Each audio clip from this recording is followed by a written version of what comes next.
Naše nohy nás nesú životom a práve preto sú denne vystavené stresu, vlhkosti a trenie. Nie je preto prekvapujúce, že pleseň nôh a mozole sú bežným problémom. Huby sa daria v teplom a vlhkom prostredí, zatiaľ čo mozole vznikajú, keď sa pokožka zhrubne ako ochranná bariéra. Mnohí ľudia siahajú hneď po silných liekoch, no tieto problémy sa často dajú riešiť jemne, prirodzene a účinne. Prehu jablčný ocot. Jablčný ocot je známy domáci prostriedok proti plesni nôh. Jeho kyseliny vytvárajú prostredie, v ktorom huby takmer nemôžu prežiť a zároveň čistí pokožku. Pravidelné kúpele nôh v teplej vode s jablčným octom smierňujú svrbenie a bránia šíreniu plesní. Pri pravidelnom používaní sa postihnutá pokožka postupne vysušuje a huby strácajú svoje živné prostredie. Druhý, tea tree olej. Tea tree olej má protihubové a antibakteriálne účinky. Pôsobí priamo proti hubovým spôram a podporuje regeneráciu pokožky. Niekoľko kvapiek ideálne zriedených nosným olejom sa môže naniesť na postihnuté miesta.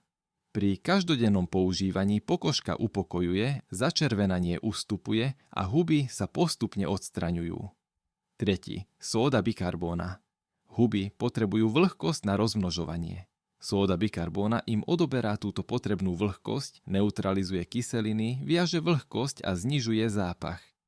Používa sa buď ako kúpeľ nôh, alebo prášok v ponožkách či topánkach, čím vytvára nepriaznivé prostredie pre huby a podporuje regeneráciu pokožky.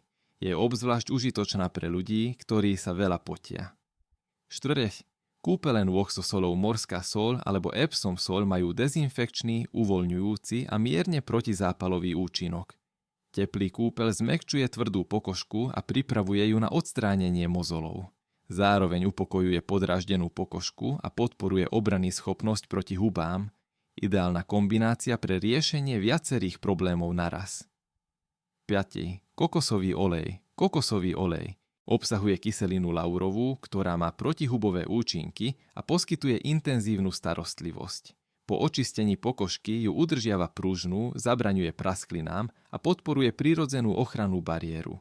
Obzvlášť po odstránení mozolov pomáha udržať pokožku jemnú a predchádza vzniku nových mozolov. 6. Cesnak obsahuje alicín, látku s výraznými protihubovými účinkami. V silne zriedenej forme alebo ako olej sa môže aplikovať priamo na hubové infekcie. Treba byť opatrný, pretože môže dráždiť pokožku, no pri správnom použití môže pomôcť oslabiť odolné huby. 7. Pravidelná hygiena. Žiadny prostriedok nebude účinný, ak nohy zostanú stále vlhké. Dôkladné sušenie, každodenná výmena ponožiek a nosenie priedušnej obuvy sú kľúčové na prevenciu rastu húb. Topánky by sa mali pravidelne vetrať alebo dezinfikovať, aby sa spóry nedržali. Chcete vedieť, že čo sa stane, ak budete týždeň chodiť na boso? Pozrite si video, na ktoré sme dali odkaz nižšie. Stačí kliknúť.